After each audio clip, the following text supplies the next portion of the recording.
హల్లెలూయా. దేవుని నామానికి స్తోత్రాలు. ఈ పరిశుద్ధ ఆదివారం నాడు బలారాధన కార్యక్రమానికి చేరి కూడి వచ్చిన మీ అందరికీ పరిశుద్ధ ప్రభునామంలో నిండు నా హృదయపూర్వకమైనటువంటి వందనాలు. దేవునికి స్తోత్రాలు. ఈ పూట దేవుడు మనకు నేర్పబోతున్న పాఠం ఏమిటంటే సహాయము.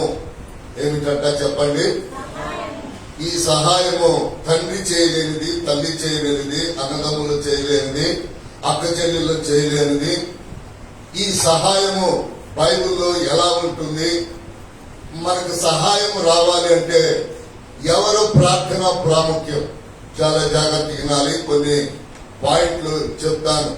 మీరు చాలా మంది అనుకుంటున్నారు కదా, మాకు ప్రార్థన చదువుకుంటున్నారు. మీ ప్రార్థన దేవుడు అవసరమై తింటాడు కానీ అవసరం లేకపోతే వినడండి.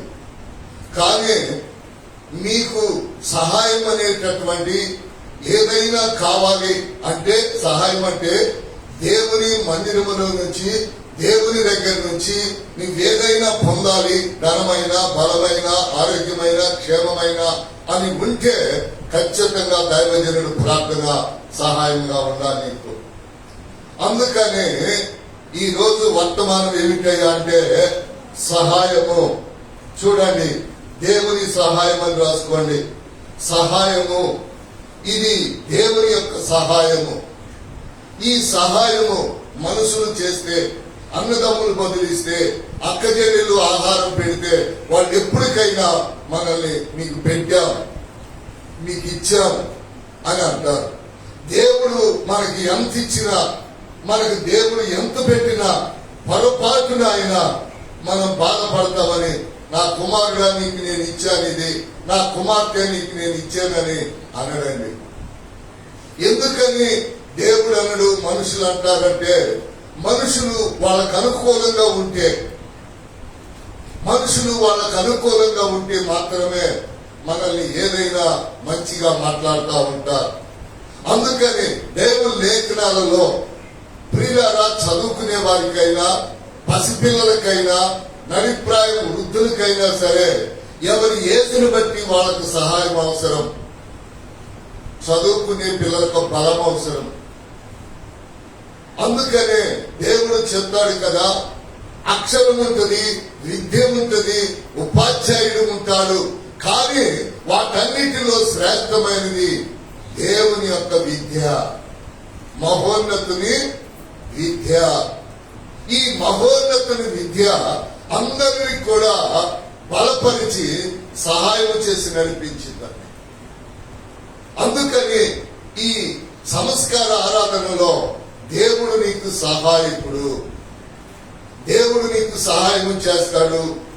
బైబిల్లో ఇశ్రాయేలీయులకి ఎలా సహాయం చేశాడో ఒక్కసారి మనము వర్తమానములోకి వెళదాం.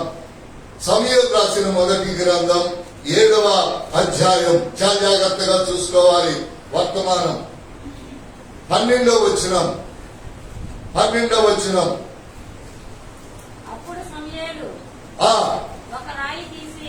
అప్పుడు సమూయేలు ఒక రాయి తీసి నిలిపి ఇంతవరకు యెహోవా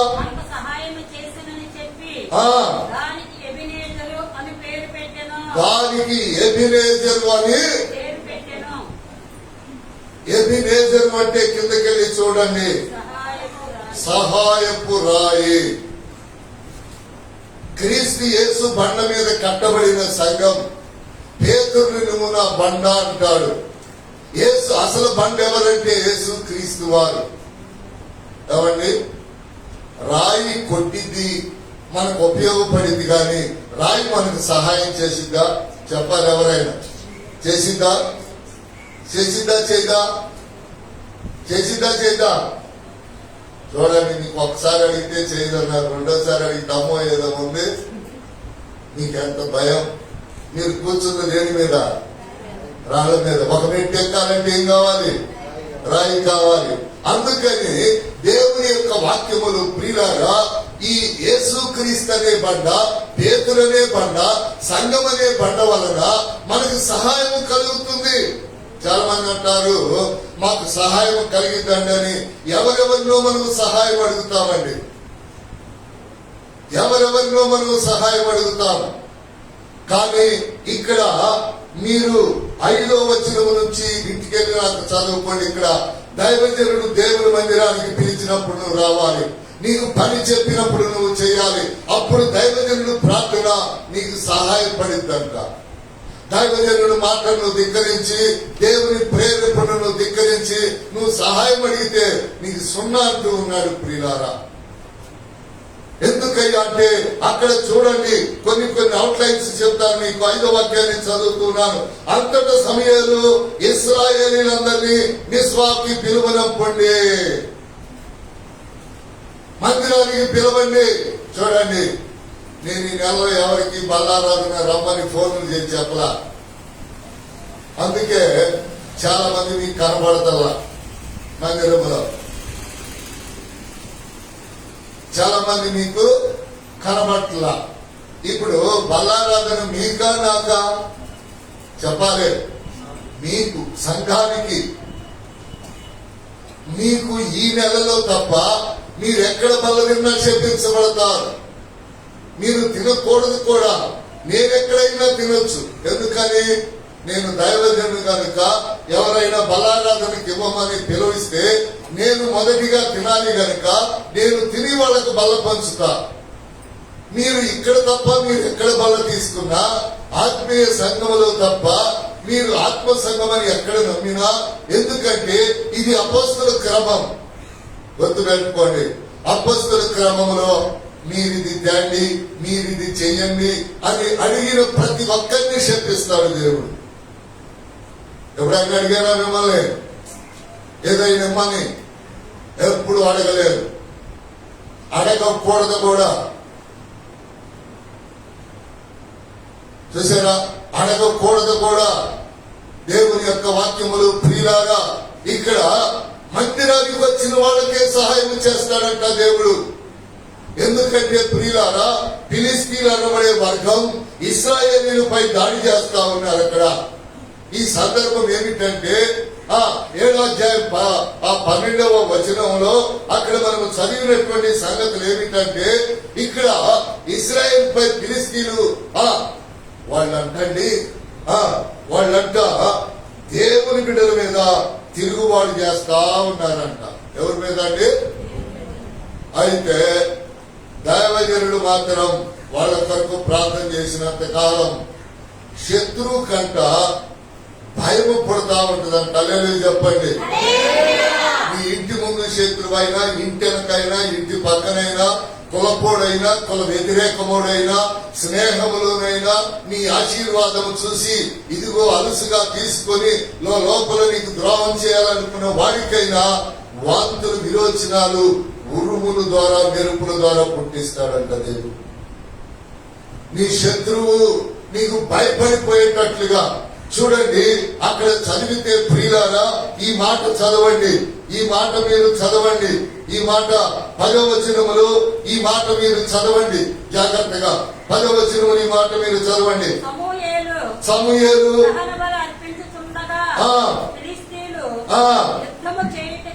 యుద్ధము చేయుటకై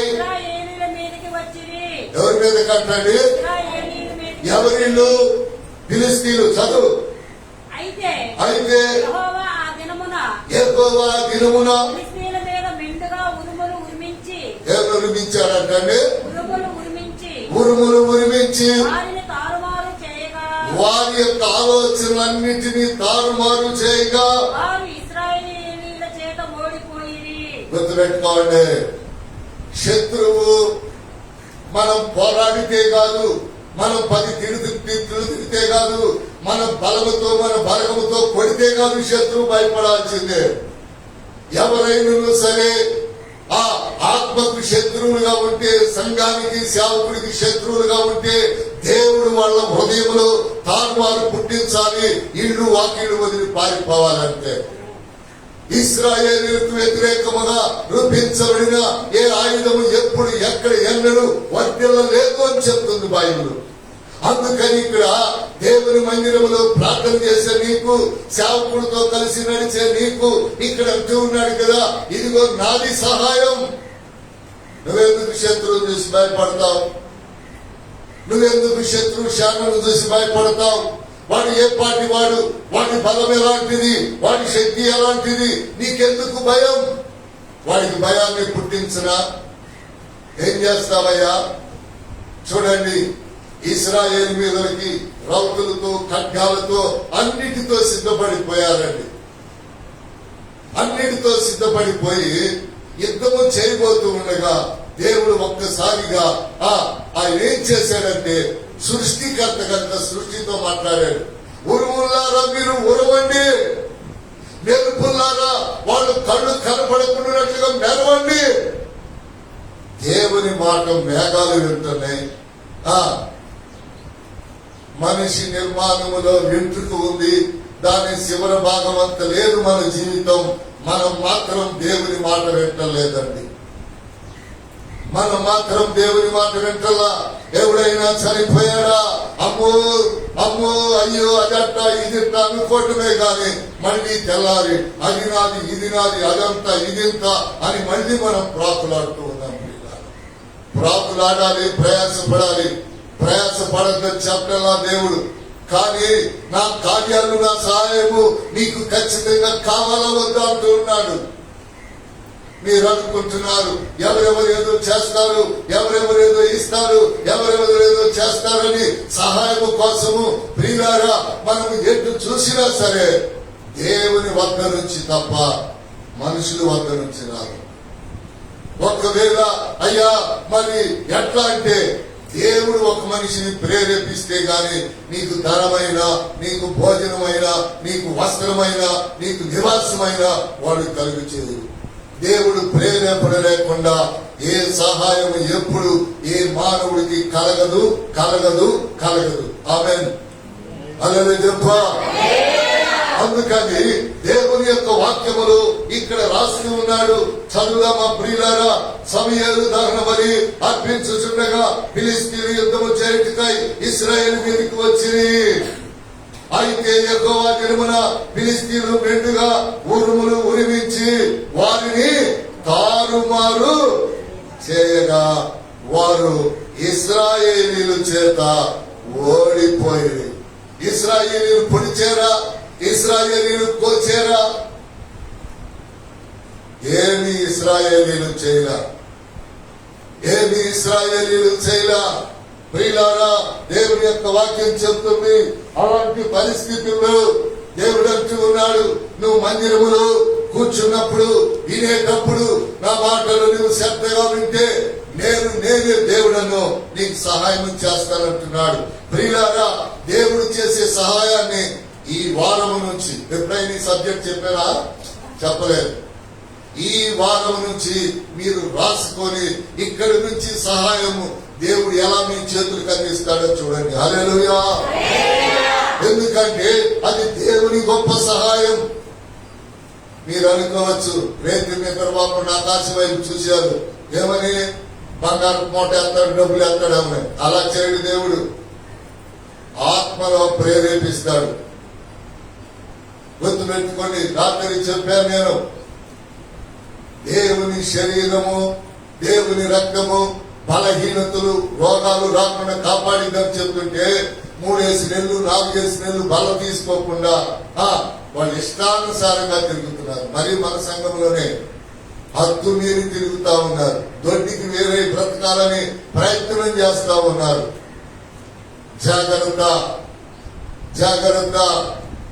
ఎందుకంటే దేవుడు చెప్తున్నాడు ఇక్కడ, నీకు సేవకుడు ప్రార్థన అవసరం, నీకు మందిర సహాయం అవసరం, సేవకుడు ప్రార్థన అవసరం.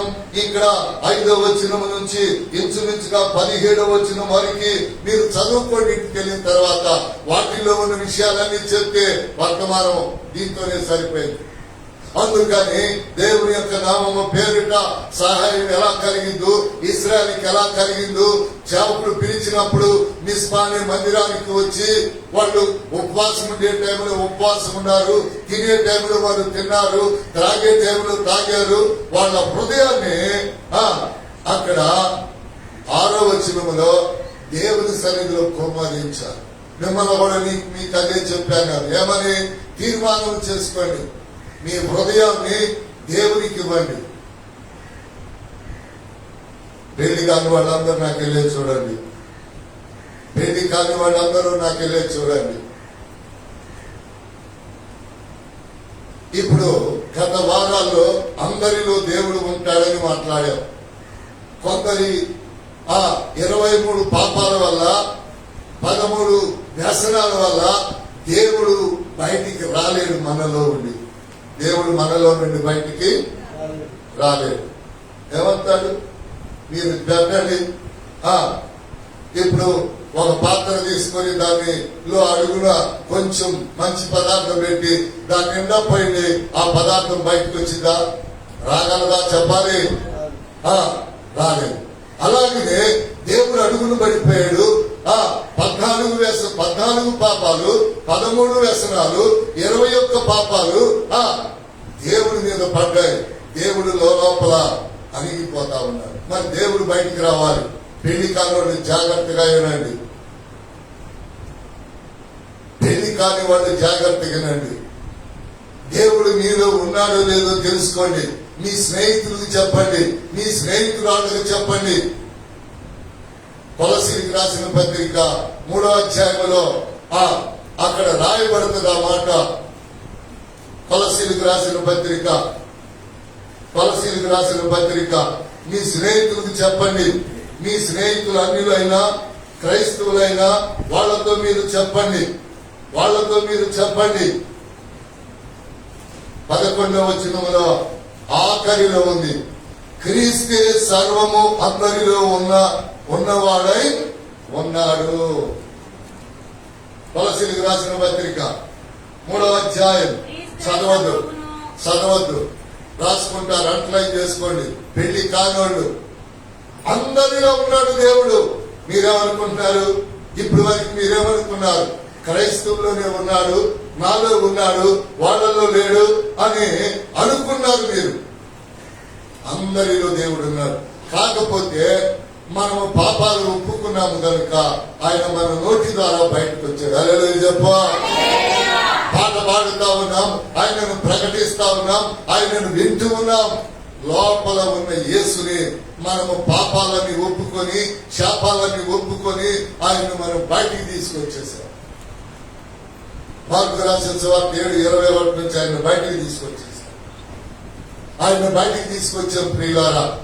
అయితే ఇప్పుడు దీనికి ఉపమానం మీకు అర్థమైందా? ఇప్పుడు మీలో ఉన్న దేవుణ్ణి బయటికి ఎలా తీసుకురావాలి?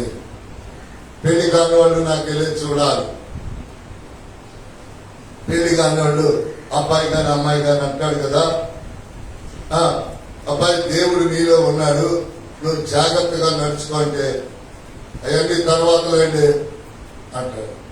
సరే, మరి నువ్వు ఏ పెళ్లి చేసుకోవాలనుకున్నా అంటే ప్రేమించి పెళ్లి చేసుకోవాలని అనుకుంటానని అంటాడు. దేనికి? సినిమాలను బట్టి, సీరియల్స్ బట్టి. అప్పుడు నేను కనుక జాగ్రత్త తినాలి. ఎవరిని ప్రేమిస్తావు, ఎలా ప్రేమిస్తావు, ఎక్కడో ఎలా ప్రేమిస్తావు, మీ అక్కనో మీ చెల్లినో మీ అమ్మనో నువ్వు ప్రేమించవచ్చు కదా అని నేను అభిప్రాయం అడుగుతాను అనుకో. అభిప్రాయం అంటాడు, ఏం మాట్లాడుతున్నావు నువ్వు అంటాడు. ఏమంటాడు? తప్పుగా జాగ్రత్తగా నువ్వు ఏం మాడుతున్నావు, మమ్మల్ని ప్రేమించబెట్టి ఒక్కరిని ప్రేమించగబెట్టి. వాడిలో ఎవరుండి ఆ మాట చెప్పించారు? చెప్పడా? ఎవరుండి? మీరు అందుకే పాపాలు చేసేస్తుంది. మీ పాపాలన్నీ నాకు చూపెడతా ఉన్నాడు దేవుడు. కాకపోతే నేను చెప్పలా. మీరు ఎక్కడ ఏమి చేస్తున్నారు దేవుడు సమస్తం నాకు బయలుపరుస్తా ఉన్నాడు. ఇప్పుడు వాడిలో వాళ్ళ అక్కలను ప్రేమించమంటే వాడిలో ఉన్నటువంటి దేవుడు ఏం చేశాడు? బయటకు వచ్చాడు. ఒక్కను ప్రేమించడం ఏంటి నేను అంటున్నాడు. ఏమంటున్నాడు? అది ఎవరో అమ్మాయి తెలియని అమ్మాయిని ఎలా ప్రేమిస్తారో దుష్టుడా అంటే వాడిలో ఉన్న దేవుడనే నీతి వాడిని ఏం చేస్తుంది? నువ్వు జంతువు కాదురా, నువ్వు మనిషిని, తల్లిని చెల్లిని వేరే ప్రేమతో ప్రేమించాలి కాదు, శరీరములతో ప్రేమించకూడదని వాడికి తెలిసింది. అలాగే చెప్ప ఆడపిల్ల అయినంతే, మగ పిల్లడైనా అంతే. అందుకని దైవ లేఖనాలలో దేవుడు సెలవిస్తా ఉన్నటువంటి ఈ మాటలను బట్టి ప్రియులారా, దేవుడు మనకి తెలియపరుస్తా ఉన్నటువంటి ఈ గొప్ప సంగతిని బట్టి మనం తెలుసుకుంటాము. చూసారా, మనిషిలో ఉన్న దేవుడు చంద్రబాబాక మనిషిలో ఉన్న దేవుడు ఎలా బయటకు వచ్చాడో తెలుసా? ఎలా వచ్చాడు? నీతి అడిగితే వచ్చాడు. ప్రతి మనిషిలో నీతి ఉంటుంది, ప్రతి మనిషిలో మనస్సాక్షి ఉంటుంది. అర్థమవుతా ఉందా? జాగ్రత్తగానండి. అందుకని మన శత్రువులో దేవుడు ఉన్నాడు, మన దుష్టుల్లో దేవుడు ఉన్నాడు, అవినీతి పరుల్లో దేవుడు ఉన్నాడు, అందరిలో దేవుడు ఉన్నాడు. కానీ ఆ దేవుడిని బయటికి తీసుకురావటమే దేవుని మందిరం పని, దేవుని సేవకుడి పని. హల్లెలూయా చెప్ప. అది తీసుకురావాలంటే సువార్త ప్రకటించబడాలి, లేఖనాలు తెలియపరచబడాలి. చూసారా, ఏమంటారండి? ఆయన నాకు దేవుడు అండి, ఆయన సహాయం చేయకపోతే నేనేమైపోయి ఉండేవాడిను. నేను కూడా ప్రియులారా, ఎందుకంటే ఏ మనుషులను ప్రేరేపించబడి మనము సహాయము పొందామో తిరిగి ఆ మనుషులకు మనము పూర్తిగా బ్రతికినంత కాలం కృతజ్ఞత చెల్లించాలి. నేను అనేక కుటుంబాల్లో సహాయం పొందాను, దేవుళ్ళ ప్రాంతానికి అనేకులను పోషించారు. అనేకులు పోషించటం వల్లనే నాలో అడుగుబడిపోయినటువంటి యేసయ్యను బయటికి తీశారు. అలాగనే నేను ప్రతి ఒక్కరికి కూడా ఇప్పుడు నేను ఆశీర్వదించబడ్డాను కనుక నా ఆశీర్వాదం పంచాలని, అనేకులను నేను చూడాలని ప్రయత్నం చేసినప్పుడు ప్రతి ఒక్కరిని చూడగలుగుతున్నాను, చేయగలుగుతున్నాను. కానీ ఒక ఆమె మాత్రం లోబడక నా సహాయం నిరాకరించి కొడుకు ఇచ్చిన టాబ్లెట్లన్నీ వేసుకుని గుడుక్కును చచ్చింది. ఏం చేసింది చెప్పలేదు. సావంటే మీకు భయం, నాకు భయం లేదు. నేను అడిగా, 5-6 నెలలు నాకు భోజనం పెట్టావు, నీ పరిస్థితి బాగాలా, 35,000 పింఛన్ వస్తున్నా, కోడల మాటిని కొడుకు చూడాల. ఇలాంటి వాళ్ళ గదులన్నీ రేపు వాళ్ళ కొడుకులు వాళ్ళ కోడల వాళ్ళకి ఏం చూపిస్తారు? సినిమా చూపిస్తారు మామ, ఖచ్చితంగా చూపిస్తారు. చిన్న పిల్లలప్పుడు ఏది ఇళ్లలో జరుగుతుందో బలముగా హృదయాల్లో నిలిచిపోయింది. హల్లెలూయా. వాళ్ళ కోడలు వాళ్ళ అమ్మను చూడనివ్వట్లేదండి. అయితే ప్రియులారా, నేను పాస్టమ్ గారు వెళ్ళి 2-3 సార్లు బతిమలాడాం, నా దగ్గరికి రా, నేను ఈ సహాయం తీసుకున్నా, బట్టలు పెట్టించావు, అన్నం పెట్టావు కనుక నిన్ను కూడా నేను చూస్తాను, అనేకులు చూశాను, చూస్తున్నాను, ఇంకా నిన్ను కూడా చూస్తానంటే ఇక్కడే బ్రతుకుతా, మా సొంత ఊర్లోనే బ్రతుకుతా, మా సొంత ఊర్లోనే ఉంటా అనని అక్కడే ఉంది. ప్రియులారా, ఆకలైనప్పుడు ఎవరు అన్నం పెట్టలా.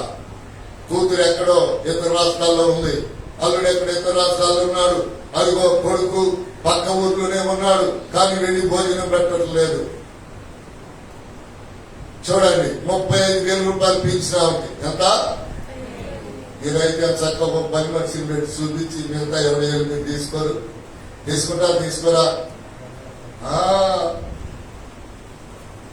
వాళ్ళకి అంతున్నా ఎవరు చూడరా. నెల టాబ్లెట్లు తెచ్చుకుంది, తిండికి బట్టకి లేక అమర్తులూరులో ఆ ఒంటరి పూరి ఇంటిలో ప్రియులారా నెల టాబ్లెట్లు అన్ని వలుచుకుంది. సింతమకాయ పప్పు లోచుకున్నట్టు, చెనకాయ పప్పు లోచుకున్నట్టు అట్లా వస్తుంది. ఎందుకని ఆమెకు ఎవరు సహాయం చేయలేదంటే, దేవుని మందిరము తరపున దేవుడి సేవకుడు పిలిచినప్పుడు ఆ సహాయాన్ని తీసుకోవాలి. హల్లెలూయా చెప్పు. అప్పుడు వాళ్ళకి సిగ్గొచ్చి తీసుకెళ్లి చూసేవాడు. దేవుని మందిర సహాయాన్ని. ఈ ప్రపంచమంతా దేవుని మందిర సహాయమేనండి. ఈ ప్రపంచమంతా దేవుని మందిర సహాయమే, దేవుని సహాయమే. అది కాదనేటటువంటి వారికి ఎప్పుడైనా సొంత మరణము తప్పదు. అందుకని దేవుని యొక్క వాక్యములు ప్రియులారా, దేవుడు ఇక్కడ సెలవిస్తా ఉంటున్నాడు, నీలో ఉన్నటువంటి దేవుణ్ణి నువ్వు బయటికి తీసుకొచ్చి నువ్వు పాట పాడాలి, ప్రార్థన చేయాలి. చూసారా ఏం చేయాలండి? నీలో దేవుడు ఉంటే దేవుని పాట పాడాలి, ప్రార్థన చేయాలి, వాక్యం చదవాలి, వినాలి, మనసులో పెట్టుకోవాలి. అదే నీకు ఒక మంచి. అందుకని దేవుని యొక్క వాక్యములు ప్రియులారా, రెండో మాటకు నేను వస్తూ ఉన్నాను. మొదటి మాట మీకు బాగా అర్థమైంది అనుకుంటున్నాను. రెండో మాట చదవండి ప్రియులారా. దినవృత్తాంతాల 2వ గ్రంథం 32:7. దినవృత్తాంతముల 2వ గ్రంథం మొదటి మాట, దేవుని మందిరం, దేవుని సేవకుడు ప్రార్థన, ఉరుములు మెరుపులు సృష్టిని గద్దించి శత్రువుని ఓడించి దేవుడు సహాయం చేస్తాడు. మొదటి మాట దేవుని సహాయం. రెండోది ఏమిటో తెలుసా? ఎక్కువ సహాయం. ఏమిటంట? ఎక్కువ సహాయం. చదవండి అమ్మా, చదువు.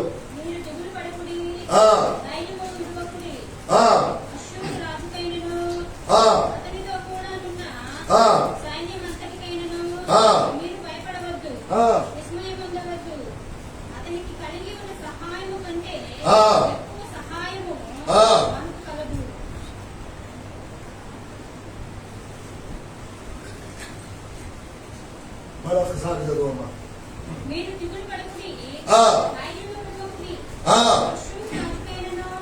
అశ్షూరు రాజుకైనను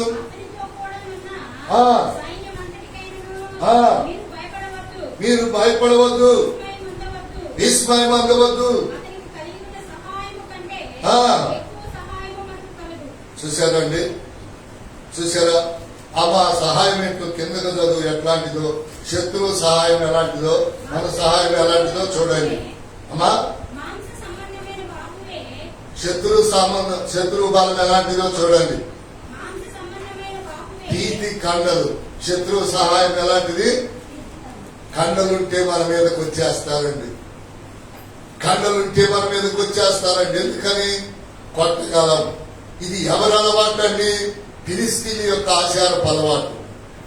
బలవంతులు బలహీనుల మీద తిరుగుబాటు చేయటం. దేనితో? దేవుడిచ్చిన మాంసాహారం యొక్క శరీరముతో. మళ్ళీ చదువుమా, మళ్ళీ చదువు. మాంస సంబంధమైన బాహువే అతనికి అండ. శత్రువుకి గుర్తు పెట్టుకోండి, శత్రువుకి దేవుడు ఉన్నాడే. ఇదిగో ఇది మంచి చెడేని చూడు, కండలు బలం వేసుకొని ఇతరుల మీద ఎగబడిపోతా ఉంటాడు. శివరాత్రికి దేవుడు ఒకప్పటికి ఏం చేస్తాడో తెలుసా? క్షీణింప చేస్తాడండి. వాళ్ళు పడిన బాధ మనల్ని క్షీణింపజేసిందండి. అందుకని ఇప్పుడు మనకు సహాయము చేయుటకు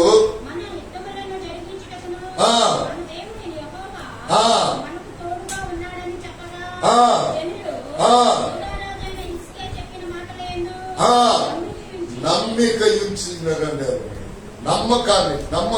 నమ్మకాన్ని ప్రియులారా.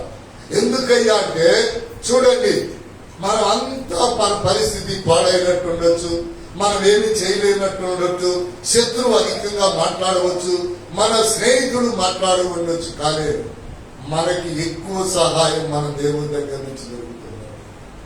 ఎప్పుడు? వాళ్ళ డబ్బుతోనూ వాళ్ళ కండలతోనూ. చూడండి ప్రియులారా, దావీదు పైన ఇదిగో అతడు ఎర్రదిగిరాడండి. ఎవరు? గొలియాతు. ఏమయ్యాడు? తల నరికించుకున్నాడు.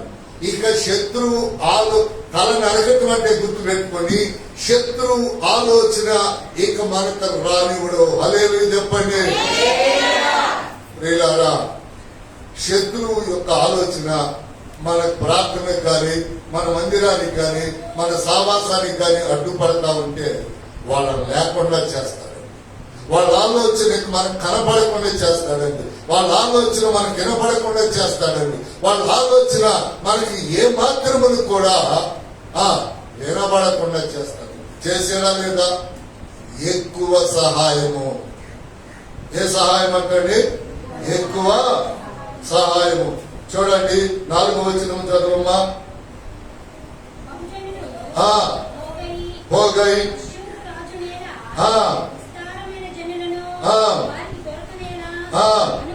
అనుకొని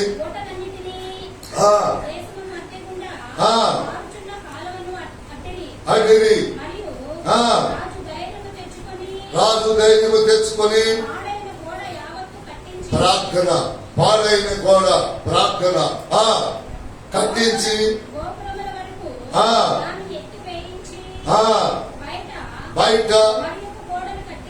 బయట మరి యొక్క గోడను కట్టించి దావీదు పట్టణములు బాగు చేయించును. హల్లెలూయా. చూడండి, ఒక రకములో మనము పాడైపోతే మరి యొక్క రకములో కొత్త ప్రార్థన అనుభవాలను దేవుడు మనకు నేర్పుతాడు. కొత్త ప్రార్థన అనుభవాలను మనకు నేర్పుతాడు. అందుకని దేవుని వాక్యం వింటున్న ప్రియులారా, దేవుడు మనతో మాట్లాడుతూ ఉన్నటువంటి మరి ఒక మాటని మనము చూద్దాం ప్రియులారా. మొదటి మాట, దేవుణ్ణి నేనే శత్రువుని ఓడించి సహాయం చేస్తాను. రెండవ మాట, ఎవరు చేయలేనంత ఎక్కువ నేను చేస్తాను సహాయం. ఒకటి సహాయం, ఎవరు చేయలేనంత ఎక్కువ సహాయము చేస్తాను. చూడండి 3వ మాట, 79వ కీర్తన 9వ వచనం. ఇది యాత్రా కీర్తన 79:9. మా రక్షణ కర్తవగు దేవా, నీ నామ ప్రభావమును బట్టి మాకు సహాయము. చూడండి ఎంత చక్కని బట్టి. చూడండి, మా పాపములను పరిహరించి మమ్మలను రక్షింపుము. ఇది ఆసాపు కీర్తన. ఈ ఆసాపు ఏమి చేశాడు అని అంటే, దేవునికి విరోధమైన కార్యాలు ఎన్నో చేస్తా వచ్చాడు, దేవునికి వ్యతిరేకంగా. అందుకని ఇక్కడ అంటున్నాడు, అన్ని ద్వారాలు మూయబడ్డాయి, అన్ని సహాయాలు మూయబడ్డాయి. ఎక్కడికి వెళ్ళినా చూడండి, మీకు అర్థం అవ్వాలని ఉపమానం చెప్పమంటున్నాడు. మనకు 10,000 అవసరమని మనం ఎక్కడికి వెళ్ళి అడిగినా సరే వాళ్ళు ఏమంటారంటే రేపు ప్రకటిస్తామంటారు. ఆ తర్వాత మరలా అలా తిప్పుతారు, లేదా లేవండి వేరే వాళ్ళు అడిగిస్తామంటారు. ఇట్లా రకరకాలుగా అక్కడ చేసి ఎక్కడికి వెళ్ళినా సహాయం దొరక్క మనం ఉంటున్నప్పుడు దేవుని మందిరములో నుంచి, దేవుని ఆలయములో నుంచి, దేవుని సేవకుడి దగ్గర నుంచి ఈ యొక్క ఆసాపుకి సహాయం వచ్చింది. చదువుదాం ప్రియులారా, చదువుదాం. మా రక్షణ కర్తవగు దేవా, నీ నామ ప్రభావమును బట్టి మాకు సహాయము చేయుము. దేవుని నామాన్ని బట్టి. ఎందుకంటే మేము కొన్నిసార్లు మనుషులం, హద్దు మీరుతాం, దారి తప్పుతాం, పాపాలు చేస్తాం, సహజం అండి. మానవ నైజంలో ఎవ్వరు మంచివాడు లేరు, ఎవరు మంచివాడు లేరు, నీతిమంతుడు లేడు, ఒక్కడు లేడు. కనుక కొందరు పాపాలు రహస్యంగా ఉంటాయి, కొందరి పాపాలు బయటపడతాయి. చూసారా? అందుకని ఇక్కడ ఆయన చెప్తున్నది ఏమిటయ్యా అంటే, చూడండి, నీ నామమును బట్టి మా పాపములను పరిహరించి మమ్ములను రక్షించు. సహాయం ఇక నీ నామము చేయకపోతే మాకు చేసేవాళ్ళు ఎవరు కూడా లేరు. అందుకే యేసునామములో శక్తి ఉంది, యేసునామములో బలం ఉంది, యేసునామములో ఆరోగ్యం ఉంది, యేసునామములో ఆశీర్వాదం. జులమ కొడుకులు కూతురు ఎంతమంది? జులమేని మీకు తెలియదా? చెప్పండి. జులమ కొడుకులు ఎంతమంది? కూతురు ఎంతమంది? అల్లుళ్ళు ఎంతమంది? మనవ సంతానం ఎంతమంది? ఆ ఆసుపత్రిలో గసగస కొట్టుకులు ఆడటానికి లేవు, ప్రార్థన చేయట్లేదు, ఏమి లేదు. మనకు తగిలియటం, మనం రాత్రి 2-3 ఏడ్చి ప్రార్థన చేశారు, 2-3 గట్టిగా ఏడ్చారు. ఎందుకంటే రోగము విలువ వాళ్ళకి తెలుసు, బలం వాళ్ళకి తెలుసు. కాబట్టి అది సహోదరునికి విడుదల చేయ నేను కూడా వచ్చి ప్రార్థన చేశాను. చూసారా, వాళ్ళందరూ మందిరానికి వచ్చేమని ప్రార్థన చేస్తారేమో అనుకున్నా. చూసారా, ఒకళ్ళు అంటారు కదా, మనసే బాగాపోతే మందిరానికి వచ్చేది. ఒక నాతో ఏందమ్మా ప్రార్థనకు రావట్లేదంటే, మనసు బాగా లేదండి మందిరానికి ఆడొచ్చేది. మనసు బాగుంటే మందిరం నీకు దిక్కుమాలిందానా?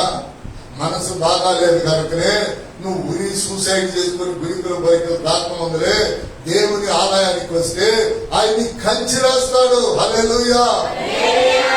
ఆ రీతిగా ఆ కుటుంబానికి కంచి వేశాడు. లేకపోతే ఆ కుటుంబంలో 2-3 దేవుడి దర్శనాన్ని బట్టి ఎప్పుడు రాలిపోయేవాడు. అంతే.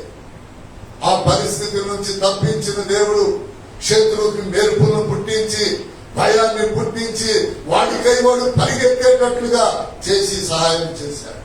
ఎంత సహాయం అంటే ఎవరు చేయలేనంత ఎక్కువ సహాయం. ఇదేంటో తెలుసా, మనము కొన్ని పాపాలైనా సరే దేవుని దగ్గర ఆలయములు ఒప్పుకున్నాం కనుక ఆయన మనల్ని విడిచిపెట్టడు. ఈ 3వ మాట. కొన్ని పాపాలు అన్ని మనం ఒప్పుకోలేకపోవచ్చు. కొన్ని పాపాలైనా కొన్ని శాపాలైనా మనం ఒప్పుకున్నాం కాబట్టి ఆయన మనల్ని ప్రేమిస్తాడు, క్షమిస్తాడు. అందుకని 4వ మాటలోకి వెళదాం ప్రియులారా. 4వ మాట 121వ కీర్తన 1వ వచనాన్ని చదువుదాం. 121:1. ఇది బహుశా యాత్రా కీర్తన. చూడండి, బల్లారాధన అంటే నీకు ఇష్టం వచ్చినప్పుడు కష్టం వచ్చినప్పుడు తీసుకునేది కాదండి. బాప్తిసం పొందిన నాటి నుండి ప్రభు వచ్చేంత వరకు నువ్వు మట్టిలో కలిపేంత వరకు బలలో చేయి వేయాలి. రాత్రి ఆ లేఖనాలు చూపించా. బలలో చేయి వేయలేకపోతే నీకు బలం రాదు. ఎప్పటికప్పుడు క్షీణించిపోతావు. క్షీణించిపోయి పశ్చాత్తాపం లేదు కనుక మరణము సమీపించదు. చదువుదాం. కొండల తట్టున కనులెత్తుచున్నాను.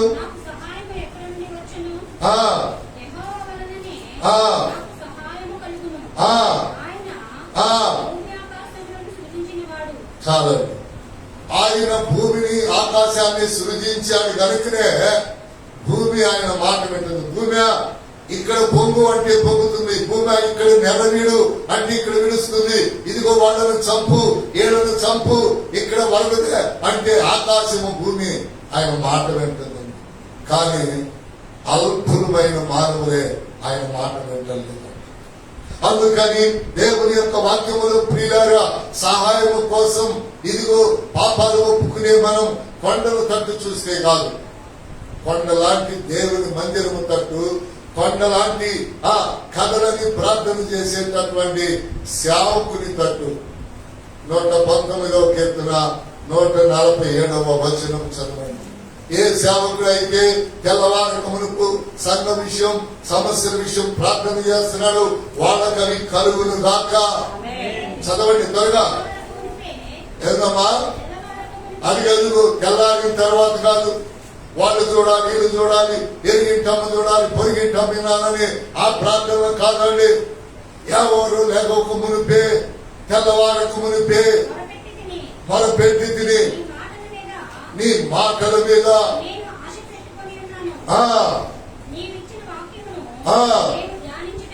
చాలండి. నీవిచ్చిన వాక్యాన్ని దేవుడు ఏమన్నాడు? తెల్లవారికి ముందు ప్రార్థన చేయి, నేను కార్యాలు చేస్తా సహాయం. సంఘానికైనా నా ఇంటికైనా నా ఒంటికైనా ప్రియులారా ఆయన పట్ల ఎప్పుడు కూడా మనం కొండలాంటి దేవుని మందిరం. కొండలాంటి ఎందుకో తెలుసా? సేవకుడు దేవుడు స్థిరపరుస్తాడు, కదిలించడండి. కొండైనా సరే పుక్కులేను 4 పెడితే సాయంకాలానికి తరిగిపోతుంది. కానీ కొండలాంటి సేవకుడి అండ ఎవరైతే వాళ్ళు కోరుకుంటారో అలాంటి వారికి ఎప్పుడు అండగా ఉండిందంట. చదవండి మళ్ళీ ఆ మాట. కొండల తట్టున కనులెత్తుచున్నాను. ఎందుకంటే ప్రియులారా యెషయా గ్రంథంలో ఒక మాట ఉంటుంది, కొండ కొండల మీద నుండి మాట్లాడే దేవుడు కనుక ఎత్తైనటువంటి స్థలాలకి ఆయన దేవుడు, లోతైన లోయలకు ఆయన దేవుడు కాదా అని అంటుందండి యెషయా. చూసారా? ఎందుకని అరారాతు కొండపై పడవ ఆగింది, నోవాహు చేసిన ఓడ ఆగింది. అలాగనే మోరియా పర్వతం మీద అబ్రహాము బలి, అలాగనే మోషేతో మాట్లాడినటువంటి పర్వతం. అదే నా దేవునికి ఇష్టమైనవి అంటే కాదండి, లోతట్టు కూడా దేవునికి ఇష్టం. అందుకని యెహోవా వలన నాకు సహాయము కలుగును, ఆయన భూమి ఆకాశములను సృజించిన దేవుడు. ఎట్లాగండి దేవుని వల్ల ఎందుకు సహాయం కలుగుతుంది అని మనం అనుకుంటే, ఆయన భూమి ఆకాశములను సృష్టించినది కనుక ఈ భూమి మీద మనకి ఏది కావాలన్నా ఉద్యోగస్తులైనా మనుషులైనా ఆయన ప్రేరేపించాల్సింది. మార్కు రాసిన సువార్త తర్వాత చదువుదాం. యెషయా గ్రంథం 41:10 చదవండి. ఇది మీకు తెలిసిన వాక్యమే, చెప్పాను కూడా సేవకుడు గురించి.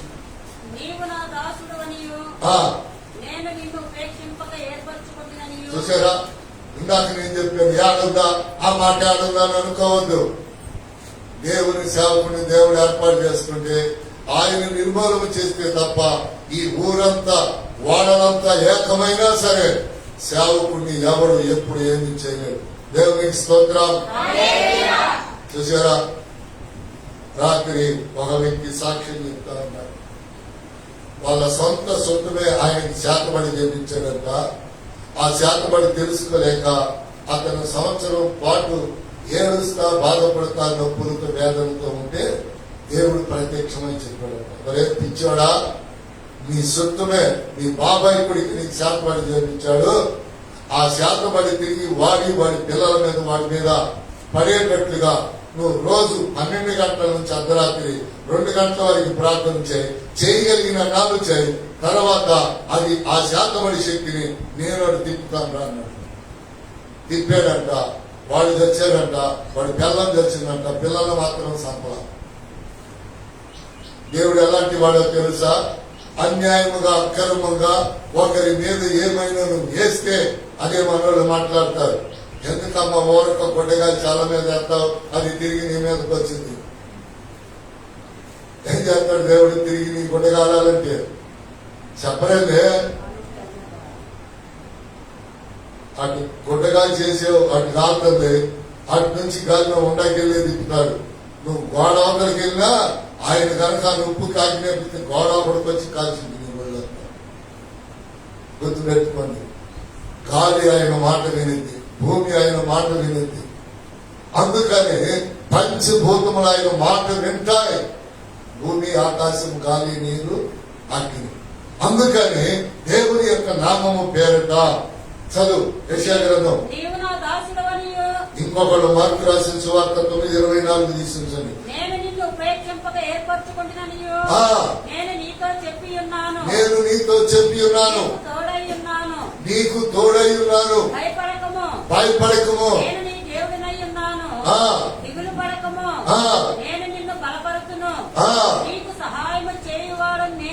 ఎవరంట సహాయం మాకు చేసేది? ఎవరంట? ఎట్టా యేసు ప్రభు వారు వచ్చి మాకు అడ్డుగా ఉంటాడా? మరెవరుగా ఉంటారు? నువ్వు 12 మానుకున్నావు అనుకో, ఇంకొక ఆత్మతో దేవుడు మాట్లాడతాడు. హల్లెలూయా చెప్పు. నటించి యాక్షన్లు చేసి ఆత్మలన్నింటినీ దేవుడు ఏం చేస్తాడంటే, మీరు చెత్త, మీరు గొల్ల, మీరు పక్కకు రండి అని ఇంకొక ఆత్మని ప్రేరేపిస్తారు. వాళ్ళు అనుకుంటారు కదా, మాతో ఈ పరిచర్య ఆగిపోయింది. ఈ పరిచర్య నీది నాది కాదు, దేవునిది. హల్లెలూయా చెప్పు. మీరెవరైనా కోపం పడి కాకుండా 3 వారాలు నేను పాడకపోతే ప్రార్థన ఎట్లా జరిగిందని అనుకోండి. మీరు పాడకపోయినా ప్రార్థన చేయకపోయినా, నేనున్నా లేకపోయినా జరగకపోతే నన్ను అడగండి. హల్లెలూయా చెప్పు. యేసయ్య నేను చెప్పాను నీకు మందిరం శుభ్రం చేయమని. ఎరా నేను చెప్పానా? ఎందుకు రావట్లేదు నువ్వు మందిరం శుభ్రం చేయడానికి? రోగాలు ఎక్కువైనా సరిగ్గా చేయట్లేదు నువ్వు మందిరం.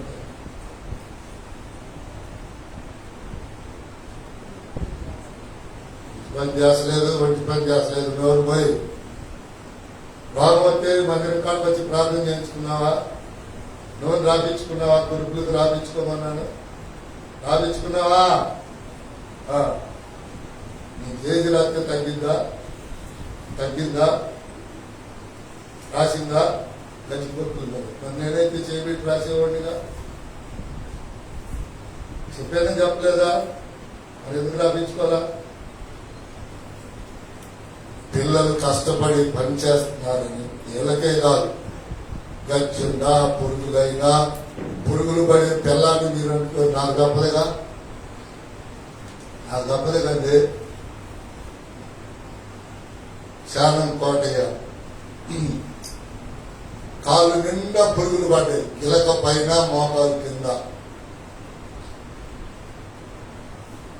రోజు అసలు ఎట్లా తిరిగేవాడంటే ఆ పురుగులతోనే. కానీ నేను దొరికేవాడిని కాదు. నేను ఎటో పోయేవాడిని, ఎటో వచ్చేవాడిని. అప్పుడు వచ్చేవాడు కాదు, నేను లేనప్పుడు వచ్చి అమ్మాయి ఉండాలా పాసి గారు అనేవాడు. ఒకనొక రోజున నేను దొరికా, ఉన్నాను. ఏం బాబాయ్ అన్న, అబ్బాయి ఏందని అబ్బాయి పురుగులు పడ్డాయి, తగ్గట్లేదు, వాసన వస్తుంది అబ్బాయి అన్నాడు. వీళ్ళారా మందిరంలో కూర్చోబెట్టి ఇజ్రాయెల్ దేశం నుంచి తీసుకొచ్చిన ఒలీవల నూనె వేసి ప్రార్థన చేశాను. 3వ రోజు నుంచి ఎర్ర పండుకొని బాని. అప్పుడు శిబిరంలో శానం పాటే పెద్ద ప్రార్థన పెట్టాడు. అదే నేను చెప్పు, నిడమరు నుంచి ఇంత మాసము తెచ్చి అందరు కోటా బేబీ అప్పుడు మంచి బియ్యం 10 కేజీలు తెచ్చి దొరకమ్మప్పుడు ఏడన్నా తెలియదు. పెదకాకాడి నుంచి వచ్చింది భోజనాలు పెట్టడానికి ప్రేమమ్మ. మామూలు బండుల ప్రార్థన బాగా జరిగింది. చాలా మంది వచ్చారు, చుట్టాలు వేసుకున్నాడు. అందరూ ఆయన కాలు చూపించి సాక్ష్యం చెప్పి అందరికి భోజనాలు పెట్టాడు. తిన్న ఇంటి వాసాలు లెక్క పెట్టేవాడు, కృతజ్ఞత లేనివాడు. ఆ రోజు మొదలుకొని నేను ఎప్పుడు సాక్ష్యం చెప్తాను. ఎందుకని అది దేవుడు చేసిన కార్యం. అలా చెప్ప, నేను కాదు, ఆయనకు విశ్వాసం ఉంది. నన్ను ఎదిగాడు. నేను నూనె రాసి ప్రార్థన చేశాను, దాంట్లో కూర్చోబెట్టి భక్తుల్లో వేస్తా ఉంటే పురుగులు వస్తా ఉన్నాయి. ఇంకొక వ్యక్తి కూడా ఉన్నాడండి, అతని పేరే బాబుజీ నగరం పెద్దన్న. అతను పెళ్ళైన 5 సంవత్సరాలకో 10 సంవత్సరాలకో ఎక్కడికో పచ్చిపురాకి ఆ దేవరపల్లికి వెళ్ళి వెళ్తే అక్కడ కాలు గాలి అప్పుడు పుండు పడిందంట. ఆ పురుగులు అప్పటి నుంచి ఉంటా ఉండి వాటి ఇష్టమైనప్పుడు పడతాయంట, మళ్ళీ వాటి ఇష్టమైనప్పుడు పడతాయంట. అలాంటప్పుడు మధ్యాహ్నం వేళ ఇదిగో మందిరం ఇక్కడ ఒకే ఉండేది, అది పెదక ముందు ఇక్కడ కూర్చున్నాడు. వచ్చి అయ్యా పాసగారు అని ఇంటి నుంచి కాకేశాడు. అన్నా ఉన్నానన్నా, వస్తున్నానన్నా. అన్నం తిన్నావయ్యా అన్నాడు. తిన్నానన్నా. అయ్యా చిన్న ప్రార్థన చేయి, ఎందుకు నీతో ప్రార్థన చేయించుకోవాలనిపించింది. అంతమంది చాలా సంవత్సరాల నుంచి వస్తున్నాడు. ఆయన అడగా నేను చేయలా. ఇక ఇజ్రాయెల్ దేశం నుంచి తెచ్చిన మట్టి, ఒలివల నూనె, అవన్నీ ఔషధాలని దగ్గర పెట్టుకుని కూర్చొని చెవుల్లో తుడుచుకునే బట్టలు తీసుకొని ఇంకా కాలు దగ్గర పెట్టుకొని బొక్కలో వేస్తా ఉంటే ఇంతెంత పురుగులండి. చూశారు, ఇక్కడ ఉన్నారు చూసిన వాడు. ఆ రోజు పురుగులన్నీ కంప్లీట్ పడిపోయినాయి. మారింది. అన్ని సంవత్సరాల నుంచి కాలుకు కట్టు. శిబిరం వాళ్ళందరికీ తెలుసు, బాబుజీ గారు వాళ్ళందరికీ తెలుసు, నవలూరు వాళ్ళందరికీ తెలుసు. ఎట్లా మారింది ఆయన సాక్ష్యం చెప్పాడు. దేవునికి స్తోత్రం. చూసారా, ఊరందరి మీద తిరుగుబాటు చేసి పాటలు పెడతానికి వీల్లేదంటే మీరెవడరా చెప్పడానికి, నాకు స్వస్థతనిచ్చింది ఆయన వల్లనే, నేను ఆయన తీసుకొస్తానని బాబుజీ గారు వాళ్ళు ఇక్కడ నుంచి మైక్ తీసుకొని వెళ్ళి మనము ప్రార్థన పెట్టాం. ఆ ప్రార్థనల వల్ల ఎంతో మంది మారారు, అప్పగించబడ్డారు. ఇప్పుడు ఆ తర్వాత వాళ్ళ కొడుకులు ఆయన చనిపోయిన ప్రార్థన పెడతానికి మాకు ఆశ్రయం చర్చల్లో ఇదే ఇస్తారండి, మిమ్మల్ని పిలిస్తే మీరేమిస్తారండి. చనిపోయినప్పుడు సంఘం వాళ్ళు పోగు చేసి ఇచ్చారు, నేను ఇచ్చాను, మళ్ళా ఇల్లు ఇచ్చాం, ఆమెకు బట్టలు ఇచ్చాం, పిల్లలకు బట్టలు ఇచ్చాం కొత్తయి. ఎందుకో తెలుసా, ఆయన మన సంఘంలో చేసిన ప్రార్థన. హల్లెలూయా. ఎవరు ఇట్లాంటి రోగులకు సహాయం చేసింది?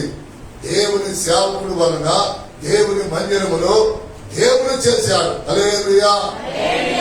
ఈయన్ని బట్టి ఇదంతా చెప్పాల్సి వచ్చింది. నేను అడిగి చెప్పా, ఇంటికి వెళ్ళి స్నానం చేసి రారా, ఆ కురుపులు ఎక్కడ ఉన్నాయో అవి ఎక్కడున్నా సరే నేను నోటు రాసి ప్రార్థన చేస్తారా అన్నా. జరీనా గారండి, మీకు ఎప్పుడన్నా నోటు రాసి ప్రార్థన చేశామండి? చేయలేదా? నిద్రపోతున్నావు, ఏం చెప్పినా అడిగినా నేను విన్నామా? నీకు ఎప్పుడు నోటు రాసి ప్రార్థన చేయలేదా? వినబట్లా? నిద్రపాత దేవునికి చేయలేదు అన్న ముందర. మన సంఘంలో నూనెకి ప్రాధాన్యమైన వ్యక్తి ఆమె. ఏం చేసిందండి పాపం? నిద్రపాత ఇంటి కాడ పని, అందరం కాడపత్తే పని, ఉద్యోగంలో పని, ఒక్కంటితో పని చేయి, ఒక్కంటితో నిద్రపో. మమ్మకలాగా ఆరోగ్యంగా ఉంటారు. మమ్మ ఏం చేసేదో తెలుసా? ఒక్కంటితో పని చేసేది, మళ్ళీ 2 గంటలు కన్ను మూసుకొని మళ్ళీ పని చేసి 2 గంటల తర్వాత మళ్ళీ కన్ను మూసి, మా అమ్మకు అసలు నిద్రపోవటం అంటే తెలియదు. అలేదు చెప్ప, అబద్ధం కాదు. మా అమ్మ ఫ్రెండ్స్ ఉన్నారు, బోడిమ్మ, ఒక్కంటితోనే నిద్రపోయేది. ఒక్క జాకెట్ 10 రోజులు వేసుకునేది. ఇటు 5 రోజులు, అటు 5 రోజులు. మీకు 100 జాకెట్లు ఉంటా, నీ డబ్బు మీ దగ్గర ఉతుకు సత్యగా. ఇటు 5 రోజులు వేసుకునేది జాకెట్, ఇటు 5 రోజులు వేసుకునేది. పరమమోటామ రాత్రి మొదలు కష్టపడేది మా కొరకు. దేవునికి స్తోత్రం. అందుకని దేవుని వాక్యములో ఆ పడిన కష్టానికి నేనేం చేశానో తెలుసా? ఆమెకి పేరు చూసేవాడిని, ఆ మంచాన్ని పడితే ఆమెకి సవరం చేసేవాడిని, గుండు చేసేవాడిని, ఆ పెంట ఎక్కేవాళ్ళం, శుభ్రమైన స్నానం చేపించేవాళ్ళం. వాడు ఏదైనా సరే. ఎందుకో తెలుసా? ఆమె నా కొరకు ఆ మావంటి మంచంలో 5 నెలలు 6 నెలలు ఆమె నాకు 8 సంవత్సరాల పాలు ఇచ్చిందంట. లేదు చెప్పండి. నా బలము, నా చుట్టాలు, నా భార్య పెట్టిన భోగాలు, నా తల్లి ఇచ్చిన పాలు. హల్లెలూయా. 8 సంవత్సరాలైనా పాలు తాగుతానే ఉండేవాడినట, ఆమె ఇస్తానే ఉండేదట. ఎన్ని సంవత్సరాలు? మీరు సంవత్సరానికి మూటలు కట్టుకోవటం, 50 రాయటం. చూసారా? నాకు షుగర్ వచ్చిన దాకా జ్వరం ఎలాంటిదో, ఒళ్ళు నొప్పులు ఎలాంటివో తెలియదు నాకు. చూసారా? తల్లి పాలలో ఉన్న శ్రేష్టత బిడ్డలకి ఎప్పుడు ఆరోగ్యాన్ని ఇచ్చింది. హల్లెలూయా. అందుకని తల్లి పాలు ఎప్పుడు కూడా శ్రేష్టం. వాటిల్లో కలిపి లేదు. ఇప్పుడు డబ్బా పాలు ఎత్తున్నావు, అందులో ఏమేం కలపాలి? పట్టికి బెల్లం కలపాలి, వేడి నీళ్ళు కలపాలి, ఇంకా ఏదో కలుపుతావు. అందుకని దేవుని యొక్క వాక్యములో రండి ఇక్కడికి ప్రియులారా. ఇప్పుడు మార్కు రాసిన సువార్త 9:24 చదువుదాం. ఇంకో వాక్యం ఉంది అమ్మా.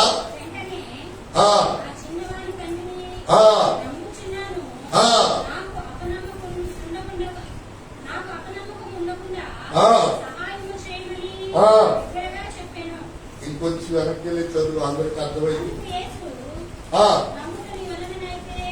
అందుకు యేసు, నమ్ముట నీ వలనైతే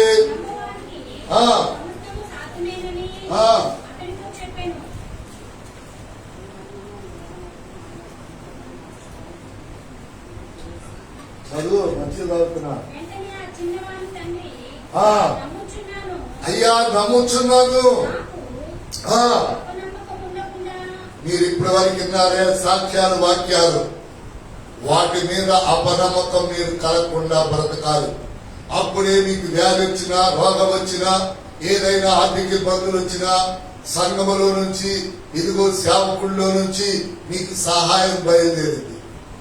వీటి మీద ఆ ఏమోలే పెద్దన్న కలిగిందంట, ఏమోలే శానం కోటయ్య గారికి కలిగిందంట, నాకు కలగబోయిందని అనుకున్నావు అనుకో, నీ జీవితాంతము కూడా నీకు క్షేమము కలగదు, ఆరోగ్యం కలగదు, సుఖభోగాలను నువ్వు అనుభవించలేవు. అవి దేవుని కార్యాలు. అపనమ్మకం కలగకుండా విశ్వసించాలి. ఆ పిల్లవాడు తండ్రి అంటున్నాడు, అయ్యా నా కొడుకు నువ్వు ప్రార్థన చేయి, నా కొడుకు బ్రతికాడు. అపనమ్మకము నాలో లేకుండా, కలగకుండా నాకు సహాయం చేయి. ఈ మాట అంటలైన్ చేసుకో. దేవుడు చేస్తాడు, సేవకుడు చేస్తాడు. అపనమ్మకము కలిగించుకోమాకండి. ఎవరి చేతుల వైపు మీరు చూడబాకండి. మీకు వచ్చిన ప్రార్థన చేయండి. మందిరంలోకి రండి. మీ బాధ ఏదో సేవకుడికి చెప్పండి. అయ్యా నా సమస్యని అని మీరు చెప్పండి. ఎందుకో తెలుసా? 10 మంది కొడుకులతో సమానం ఆడ మనిషికి భర్త. ఎవరితో సమానం? 10 మంది కొడుకులతో. సమయం రాసిన మొదటి గ్రంథం 1వ అధ్యాయం 9-10 వచనాలను చదవదు. ఒక ఆడ మనిషికి భర్త విలువ తెలియటానికి రాసి మాట్లాడిన మాట 10 మంది కొడుకులతో సమానం భర్త. కానీ చెప్తున్నాను చూడండి, ఒక సేవకుడు భర్త అయితే 10 మంది కొడుకులతో 10 మంది భర్తలతో సమానం. హల్లెలూయా. చూసారా? 10 మంది కొడుకులు ఒక భర్తతో సమానం. అదే దేవుని సేవకుడు అయితే సమయాన్ని బట్టి రాస్తున్నాడు. నువ్వు 10 మంది దగ్గర, ఆడ దగ్గర బతికి, ఈడ దగ్గర బతికి నీచ్యంగా వాళ్ళు ఇస్తారు వీళ్ళు ఇస్తారని 10 మంది మొగుళ్ళను మార్చిన నీకు సహాయం అందదు. ఒక్క దేవుడు నిజమైన సేవకుడు అయితే, ఆ మాటల మీద నీకు నమ్మకం ఉంటే, దేవుని వాక్యం మీద నువ్వు ఏది అడుగుతావు అది. మళ్ళీ చదువమ్మా, ముగిద్దాం. మార్కు రాసిన వార్త. అందుకు యేసు, చూడండి, నమ్ముట నీ వలనైతే, నమ్మాలి. దేవుని వాక్యాన్ని నువ్వు నమ్మాలి. నమ్మవానికి అతనితో చెప్పాను. చూడండి, బాగుపడింది ఎవరండి? కొడుకు. తండ్రిని ఏమంటున్నాడు? తండ్రి ఏమంటున్నాడు? అపనమ్మకము నాలో రాదు. ఎందుకని అంటున్నాడు? ఎంతో మంది కొడుకులు చనిపోయారండి. మరి ఈయన కొడుకు ఎందుకు బతికున్నాడండి? అందుకని అయ్యా, ఎప్పుడు నా మనసులోకి దేవుడు లేడు, మందిరం లేదు, సేవకుడు ప్రార్థన లేదు, అదేమి చేయలేరన్న అపనమ్మకం నా మైండ్ లోకి రానియద్దు. చూసారా? అపనమ్మకం కలగకుండా నాకు మీరింటికి వెళ్ళిన తర్వాత ఈ మాట మీరు రాత్రికి కానీ కుదిరినప్పుడు ప్రార్థన చేసుకోవాలి. ప్రభువా, మందిరంలో ఇనే వాక్యాలు, లైవ్లో ఇనే వాక్యాలు అపనమ్మకం కలగకుండా నాకు నా కుటుంబానికి సహాయం చేయి, నాకు నా కుటుంబానికి సహాయం చేయి. మరి ఒక మాట అపొస్తలుల కార్యములు 16:9. అపొస్తలుల కార్యములు, త్వరగా సమయం దాటిపోతుంది.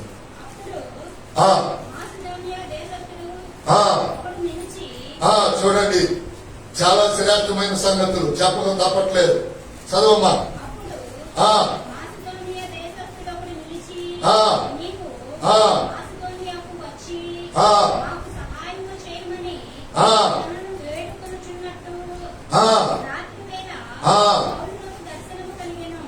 చూడండి, అందరూ తీయండి. ఎక్కడ నేను చెప్పింది? అపొస్తలుల కార్యం అండర్లైన్ చేయండి, త్వరగా చేయండి. 16 చేయండి, త్వరగా చేయండి. ఇక్కడ ఆ వ్యక్తి ఎవరు? మళ్ళీ చదవమ్మా.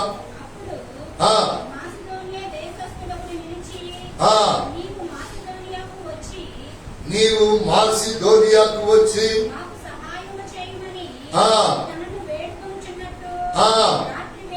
రాత్రి వేళ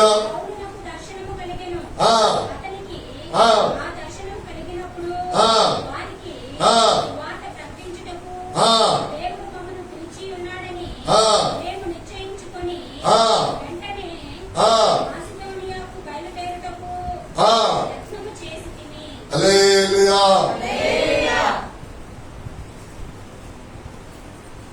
దేవుడండి కంచి వేస్తే దాన్ని దాటలేము. జరీనా ఇంత సహాయం చేస్తా ఉంటుంది మందిరానికి. మాకు జరీనా మనవడికి ఈ రోజు వరకు ప్రార్థన చేయడం చేసామా? బయలుదేరి కూర్చుంటా, ఈ లోపల ఎవరో ఒకళ్ళు వస్తారు మందిరం దగ్గరికి. వాళ్ళతో మాట్లాడేసరికి సమయం అయిపోతుంది. దేవుడు చెప్తున్నారా? అట్లా ఇప్పుడు 3 వాయిదా వేయబడింది. మీలో చాలా మంది అయితే అలిగి ప్రార్థన లేదు, నాకు జీవితం లేదని రోగాలు వచ్చి గుంటూరు ఆసుపత్రిలోనే ఎక్కడ వచ్చేవాడు. మీరు దేవుడు కంచి వేసాడు, ఎందుకు వేసాడో తెలియదు, నాకైతే తెలియదు. వెళ్ళాలనుకుంటున్నా, ప్రార్థన చేయాలనుకుంటున్నా, శత్రువులు పిల్లల సైతం ఎత్తుకొని ప్రార్థన చేసి నేను మరి మందిరానికి వాళ్ళు సహాయకురాలుగా మరి ఆశ్రయించిన ఎదురాలు మనవడికి నేను ప్రార్థన చేయాలి. ఇప్పుడు మూడోసారి చెప్తాను, నేను అనుకోవచ్చు. మరీ చిత్రమైన మాట చెప్పాను రాజు గారు. ఆత్మదేవుడు నన్ను నడిపిస్తూ ఉన్నాడు కనుక నేను అబద్ధము చెప్పాల్సినటువంటి పని లేదు. 2 సార్లు వెళ్ళా. ఒకసారి అమ్మాయి స్నానం చేస్తుంది, ఎవరు లేరు. 2వ సారి పిల్లడికి నీరు పోయలేదన్నారు. 3వ సారి ఇంతవరకు దేవుడు నన్ను చేయలే ప్రార్థన. ఏమంటారో తెలుసా, నా దేవుడు కంచె తీశాడు. ఎందుకు వేసాడో తెలియదు. ఆయన కంచె తీస్తే ఎండ లేదు, వాన లేదు, వర్షం లేదు, ఎల్లనిస్తాడు, ప్రార్థన చేస్తాడు. అంతేనండి. అందుకని ఇక్కడ అంటూ ఉన్నాడు కదా, ఇదిగో మాసిదోనియాలో ఒక వ్యక్తి ఉన్నాడు.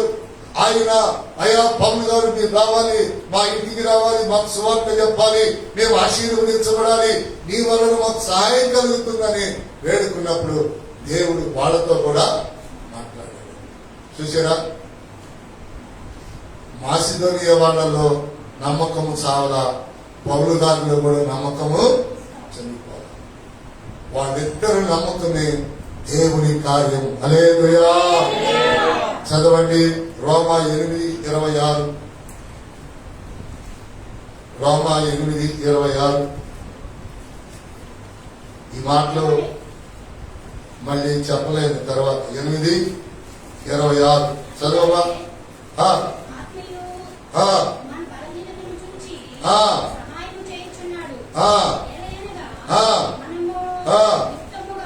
యుక్తముగా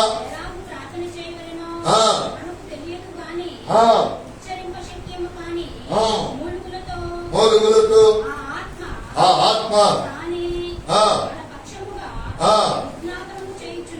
చాలండి. అందరు నాకు చూడండి ఒక్కసారి.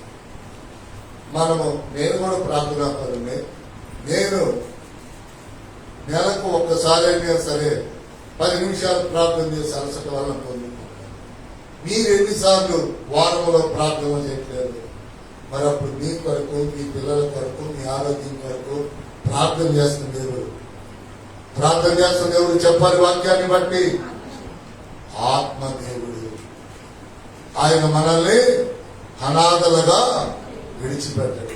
తండ్రి లేకపోయినా, తల్లి లేకపోయినా మనం అనాథలు కాదు. ఆత్మదేవుడు మనకు సహాయము చేస్తున్నాడు. చివరిగా ప్రియులారా, చివరిగా తిమోతికి రాసిన మొదటి పత్రిక 5:10. తిమోతికి రాసిన మొదటి పత్రిక 5:10. తిమోతికి రాసిన మొదటి పత్రిక 5:10. తిమోతికి రాసిన మొదటి పత్రిక 5:10.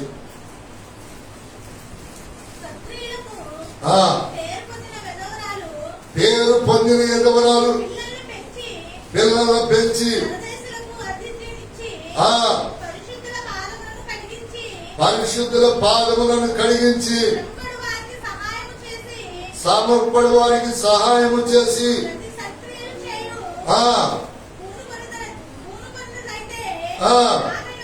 ఆమెను. ఇప్పుడు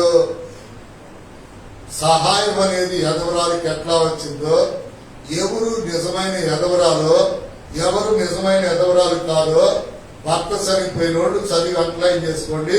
మళ్ళీ ఒక్కడు చదవండి బాగా.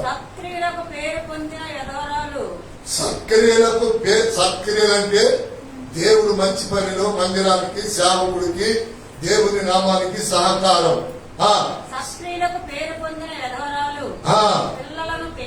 పిల్లలను పెంచి ఎదవరాలు ఏం చేయాలంట? పిల్లలను బాగా పెంచాలి. రెండోది పరదేశులు, మన ఊరు కాని వాళ్ళ ఊరికి కాస్త కూర టీయో ఇస్తా ఉండాలి. పరిశుద్ధులు అంటే ఎవరు? దేవుని సంఘములో ఉన్న పెద్దలు, ఎదవరాళ్ళు దేవుని సేవకులు. వాళ్ళ పాదాలు ఏం చేయాలంటే ఎదవరాలు కడిగి శ్రమ పడువారికి సహాయము చేసి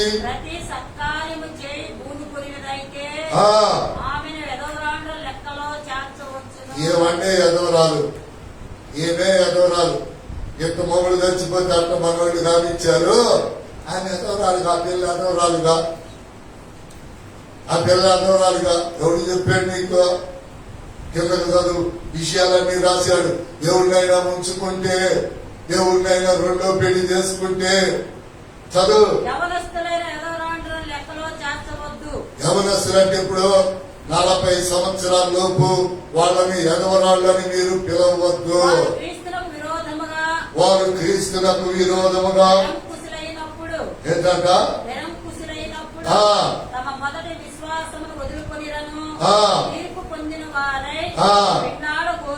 పెండ్లాడగోరుదురు మరియు వారు ఇంటింట తిరుగులాడుచు. చూడండి, మొగుడు తెచ్చినోడు చాలా మంది కొట్టేవాడు తిట్టేవాడు లేనప్పుడు కొంపలమడి తిరుగుతారు. ఆ మాట బైబిల్లో ఉందా? చెప్పండి. ఎదవరాలు ఎప్పుడు ఇల్లు దాటకూడదు పని లేకపోతే. మీరు చూడండి, ఒక అమ్మాయి నాతో అంది, ఏందమ్మా నీకు ఇంత దెబ్బ తగిలిందంటే, ఆ మొగుడు లేని పొద్దున్నే వచ్చింది కంటే అంది. నేను కారు బండి వేసుకుని వెళ్తుంటే ఈ మొగుడు లేని వాళ్ళందరూ ఎదురయ్యి టికెట్ పక్కన అది ఎదురొస్తే నాకేదో జరిగేటట్టుగా. చూసారా అండి? నేను ఇట్లా అనేక సంవత్సరాల నుంచి వాక్యం చెప్తుంటే, సువార్త చెప్తుంటే, ఇట్లా చూస్తే ఎంతమంది ఎదవరాలు, ఎట్లా చూస్తే సంతోషమని ఎదవరాలు, ఎట్లా చూస్తే మరి ఒక పేరు కలిగిన ఎదవరాలు, ఎట్లా చూస్తే మరి ఒక పేరు కలిగిన ఎదవరాలు. మందిరం ఇంటి కనపడదు, ఇంట్లోకి ఎదవరాలు, ఎట్లా చూసినా ఎదవరాలు. కానీ ఎదవరాళ్ళ గురించి నేను రాత్రి ప్రార్థన చేస్తాను కనుక వాళ్ళు శపించినా నాకేం జరగదు, వాళ్ళు ఎదురొచ్చినా నాకేమీ జరగదు. ఎందుకని?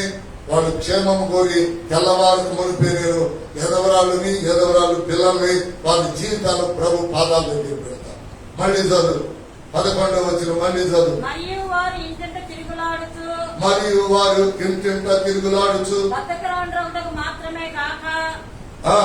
ఆడరాని మాటలాడుచు